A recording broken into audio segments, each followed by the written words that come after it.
Nah, visual terkini di mana 3 alat berat ini dikerahkan oleh tim SAR gabungan untuk melakukan pembersihan.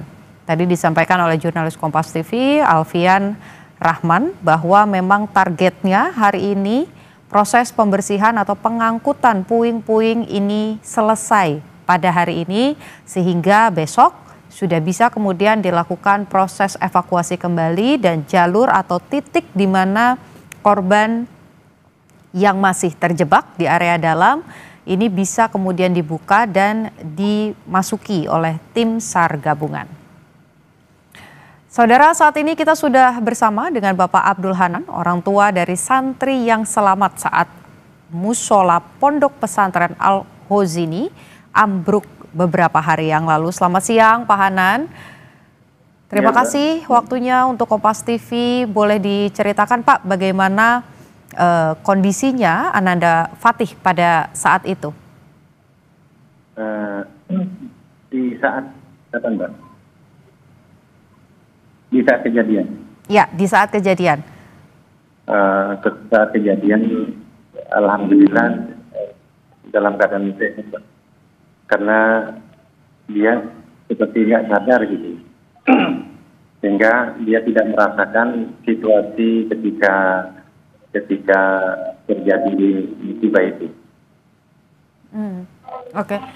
Lalu keluarga sendiri dan juga Bapak ini mendapatkan informasi bahwa musola ambruk itu tepatnya kapan, Pak?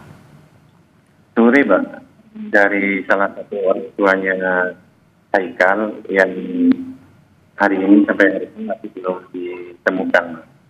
Nah, dia WA kepada saya, musola Buduran roboh katanya. Saya konfirmasi kemudian kepada Romo Yai Abdul Mughni. Ketika saya telepon beliau nangis.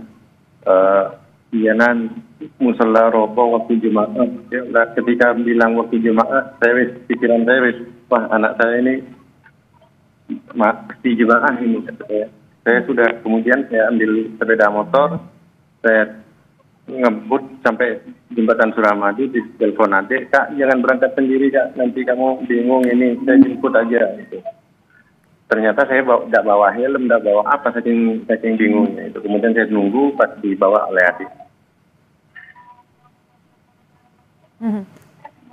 Tapi kalau kita boleh ketahui Pak, di pondok pesantren ini sendiri, Ananda Al-Fatih sudah menempuh pendidikan selama berapa tahun Pak? Tiga tahun Mbak, 3 tahun. Dan selama itu belum pernah ada kejadian, apakah memang ada bangunan yang kurang bagus disampaikan oleh Ananda Al-Fatih?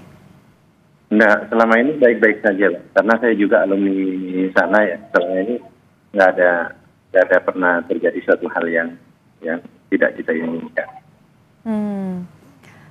Ketika Bapak datang ke lokasi atau beberapa hari juga sebelumnya, ini memang orang tua sudah mengetahui bahwa pondok pesantren ini sedang dalam proses renovasi atau pembangunan. Ada informasi ini yang Bapak dapatkan? Ya, karena kan saya sering ke sana, bahkan saya sering sholat di musola itu. Nah, selama ini ya baik-baik saja. Saya juga sering sholat di situ. Ya memang dibangun baru, Oke, kita sudah mendapatkan kabar baik begitu ya Pak. Ananda Al-Fatih sudah kembali bersama keluarga dalam kondisi yang selamat juga.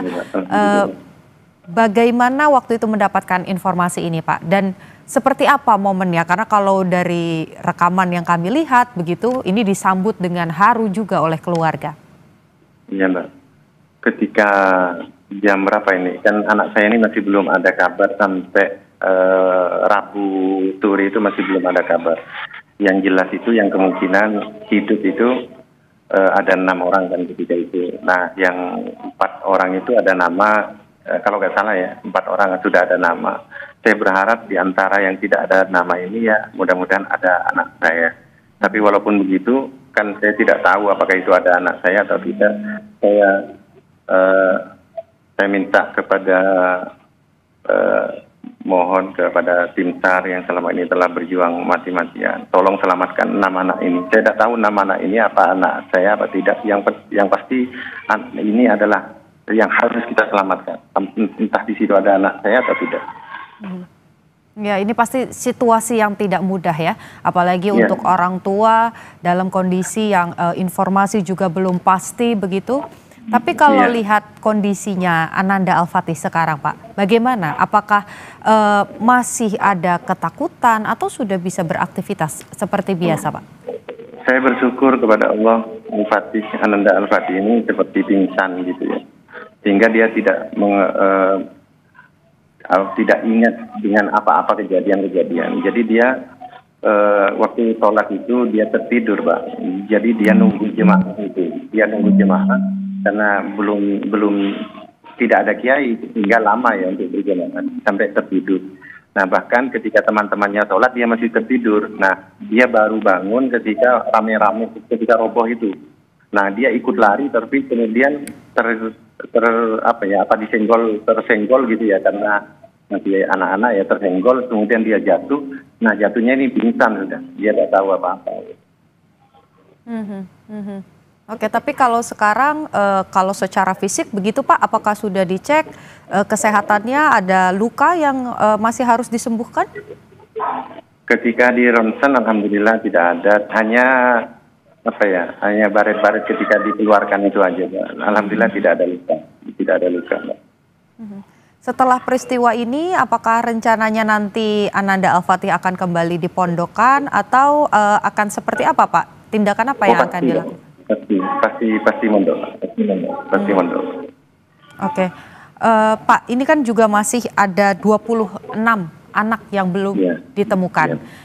Sebagai orang tua tentu ini pengalaman yang tidak ingin dialami oleh siapapun begitu ya. Ada pesan yang ingin disampaikan kepada orang tua dari 26 anak yang belum ditemukan, Pak? Ketika situasi kita tidak punya daya upaya, kita bertawakal kepada Allah, serahkan kepada Allah Subhanahu wa Ta'ala. Mudah-mudahan anak-anak kita kemudian ada yang wafat misalkan mereka menjadi syahid. Mudah-mudahan menjadi kebahagiaan kepada orang tuanya. Kita hanya bisa bertawakal dan pasrahkan kepada tim SAR karena mereka yang mempunyai ilmu di dalam evakuasi, Pak. Saya kira itu. Sabar, tawakal, saya kira itu. Tentu pesannya, harapannya bagi orang tua ketika mengirimkan anaknya ke pondok pesantren ini mendapatkan pelajaran pendidikan agama, kemudian juga dijaga dengan kondisi yang baik. Dengan adanya peristiwa ini Pak, dan juga tragedi ini yang bisa dibilang mungkin merenggut harapan-harapan tersebut begitu ya. Apa pesan untuk pemerintah ataupun juga pengelola pondokan supaya hal serupa ini tidak terjadi lagi Pak? Bagi saya ya karena ini adalah suatu, kalau Romo Yai kan tidak tahu apa-apa tentang bangunan. Beliau hanya ya seperti kami tidak tahu apa-apa tentang pembangunan itu. Yang paling tidak ya nanti siapapun yang dipasrahkan misalkan pembangunan ya, kalau misalkan yang di luar rame-rame itu ya depannya misalkan ya bisa menggandeng konsultan dan lain sebagainya. Karena yang saya tahu beberapa konsultannya ya kayaknya sudah wafat. Dan saya kira hanya itu Pak. Dan selama ini saya tidak pernah ada apa-apa di Buduan, hanya kali ini Pak.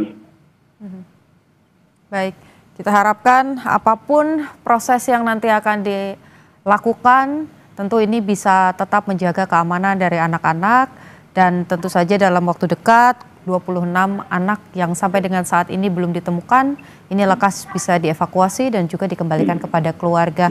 Terima kasih Pak Abdul Hanan, orang tua dari Ananda Al-Fatih.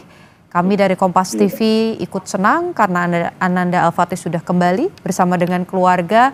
Semoga tidak ada luka ataupun trauma yang dihadapi. Dan juga keluarga terus dalam kondisi yang sehat ya Pak ya. Terima kasih Pak Abdul Hanan sudah berbagi cerita dengan Kompas TV. Iya Pak. Saudara, Breaking News Kompas TV, kita jeda sejenak. Nanti setelah jeda kami akan